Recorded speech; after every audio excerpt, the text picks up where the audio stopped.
বিস্তারিত সংবাদ এখন।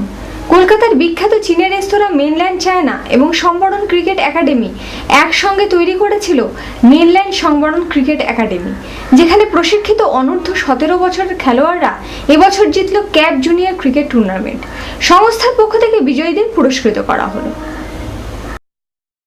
উপস্থিত ছিলেন সম্বরণ বন্দ্যোপাধ্যায়, পিকে ব্যানার্জি, মনোজ তেওয়ারি, লক্ষ্মীরতন শুক্লা, অভিনেতা আবির চট্টোপাধ্যায় সহ রেস্তোরাঁর ম্যানেজিং ডিরেক্টর অঞ্জন চট্টোপাধ্যায়। পুরস্কারের পাশাপাশি প্রত্যেক খেলোয়াড়কে আরও ভালো খেলার টিপস দিতে ভুললেন না অভিজ্ঞ খেলোয়াড়রা। We are trying very hard, we are working very hard on the boys.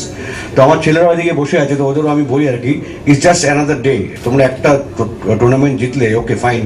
ইন্ডিয়াতে যেখানে আমাদের আপনি জানেন 27 সিটিজে আমরা রিপ্রেজেন্ট করি, 27টা সিটিজে, যে কোনো সিটিতে, বম্বে হোক, সে ছোট বড়োদা হোক, যেখানেই আমাদের টিম যায়, আমরা ট্র্যাক করে ওদের 1 or 2 মিলস আমরা ওদের ফলো করি যাতে ওরা ইন্সপায়ার্ড হোক। I just want to say one thing to all the boys: just work hard, work honestly, and just aim for test cricket and 4-day cricket. আমার মনে হয় না মিস্টার সম্বরণ ব্যানার্জির থেকে ভালো কোনো গাইডেন্স তোমরা পাবে।